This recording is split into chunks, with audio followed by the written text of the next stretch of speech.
Hello, everybody. Happy Wednesday. It's the 18th of December.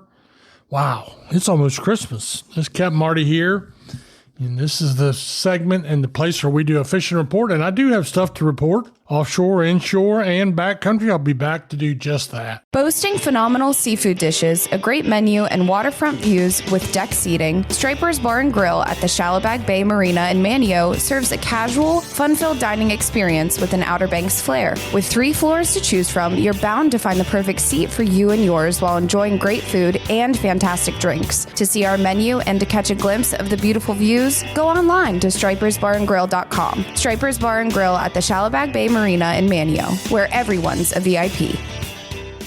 Scrambling around to different stores, in and out of the car multiple times to make sure you have everything you need for the beach, that can be such a hassle. But not with the Breeze Through in Avon. Breeze Through is your one stop for gas, beer, drinks, ice, sandwiches, snacks, coffee, sunscreen, and the best part? You don't even have to get out of your vehicle. That's right, just sit tight. Breeze Through will bring everything you need right to your car. Looking for a keg for a special event or gathering? Breeze Through is the only store on Hatteras Island who sells them. Breeze Through Avon, Milepost 55, and online at breezethroughobx.com. So in our offshore report, not a whole lot going on, but one of my favorite people to talk to is Captain Dickie Harris on the Fantastic out of the Oregon Inlet Fishing Center. And Dickie did go offshore on his birthday, the big 7-0. By the way, Dickie doing well, still fishing right there on the boat that Omi Tillett built.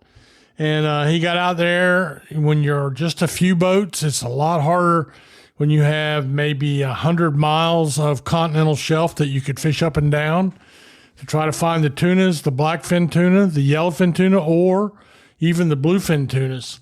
And he searched around. He saw a place of cold water, picked up his lines and steamed across it to get on the other side. The water temperatures did warm up. And I'm talking like there's 20-degree difference in those water temperatures on the edge of that Gulf Stream. But he ended up catching 4 nice yellowfin tuna and a dozen or so blackfin tuna, which are the smaller ones. So he made his day, but it was a little bit tough. The only other thing I heard at all on our local offshore fishing was a pretty good king mackerel bite the last couple days. That's not really charter fishing. That's more commercial guys. But both Hatteras and Oregon Inlet have been catching the kings. That used to be one of my favorite kinds of fishing, and that's a commercial market. One boat had, I think I heard him say he had 2,500 pounds day before yesterday. That's a good day's work. So that's really what we have other than the bluefin tuna that I mentioned. And up at Rudy Inlet, they've been catching them. Why those fish haven't moved down, I don't really know. But they're catching a lot of them in the let's just round it off at about 350 or 400 pounds. I think it's 73 inches. But they are catching them in the smaller size class, but these are still 200-pound tunas. And there's been a few of the big ones. Then you leapfrog south all the way across Cape Hatteras, get down to Morehead City, and they've caught some big ones down there, 600-pound, 700-pound bluefin tuna. So pretty exciting, but it's really tough. And you're really trying to cover a lot of area and catch just a very few tuna. It's unlike the great blackfin tuna fishing we had all summer at Hatteras and Oregon Inlet. It's unlike spring and fall yellowfin fishing, where a box full of fish is not uncommon. This is connoisseurs fishing, and it takes a lot of patience. But the reward is really, really good when you catch one of those giant tunas. In the surf, we are still dealing with a pretty good bite on some things. In some cases, a very good bite. North Beaches had puppy drum and black drum. I was talking a little bit to Tony Lombardi at walkingangler.com, and he keeps me up to date on the surf and pier stuff. We still have a good bite on the northern beaches of some puppy drum and some black drum. And then what else we got from the surf? Down on the point, puppy drum, a few yearling drum. There might even be a big drum caught along the way. And down on Hatteras Island, there have been puppy drum, black drum, and bluefish. Now, there also has been a pretty good bite on some sea mullet, but that comes and goes now. It's been a consistent bite for all of the fall, but now it's starting to get a little bit spottier. I did hear of a few sea mullet off Jeanette's Pier along with some black drum.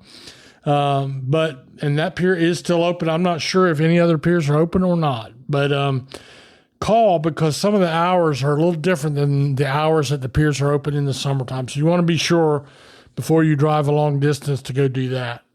So finally, that just leaves us with the backcountry report, and it is smoking hot for the speckled trout. I mean, really good. I'll tell you all about that in just a moment. Teachers Lair Marina in Hatteras Village is the closest spot on the Outer Banks to the Gulf Stream. Just inside Hatteras Inlet, Teachers Lair is fully loaded with bait, tackle, ice, snacks, and drinks for your fun-filled day out on the water. Want to get rigged up to catch the big one? Lee and the gang in the tackle shop can outfit you to catch whatever is eager to get hooked. To see the marina, the tackle shop, or to book a charter, go online to teacheslair.com. Teachers Lair Marina in Hatteras Village. Your fishing venture awaits. You know, you can tell I've been talking to Captain Dickie Harris a lot. So I talked to him about his birthday yesterday and his tuna trip out there east of Oregon Inlet, but he's also been going over and doing some trout fishing around Swan Quarter and beyond over towards Bellhaven Way, and it's been good. A lot of the guys are really, really, really doing great on the speckled trout. I don't think anybody is complaining at all on the size and the numbers. Not much else, really. It's a focus on trout, although there are a few puppy drum, and there's still a scattered bluefish being caught as well. So that backcountry fishing is really, really good, and it's mostly I won't say entirely, but the majority of it is in the Pamlico Sound, and the majority of it is in the western Pamlico Sound, like we've been talking about for the last few days. So that's mostly what's going on. Today is the opening day of what I call the big duck season. So over here in Hyde County, where there are 650 plus flooded duck impoundments, which totally blows my mind, but it'll be a lot of shooting, and you can count on the deer being very nocturnal at this point when they hear all that shooting going on. But hey, it's the duck hunter's turn. I've had my turn and failed miserably on the deer, but it ain't over yet. That season goes out on January 1st. In my neck of the woods. So we've got hunting, we've got fishing, and happy birthday to my old friend Captain Dickie Harris. I hope all of you have a great day out on the water.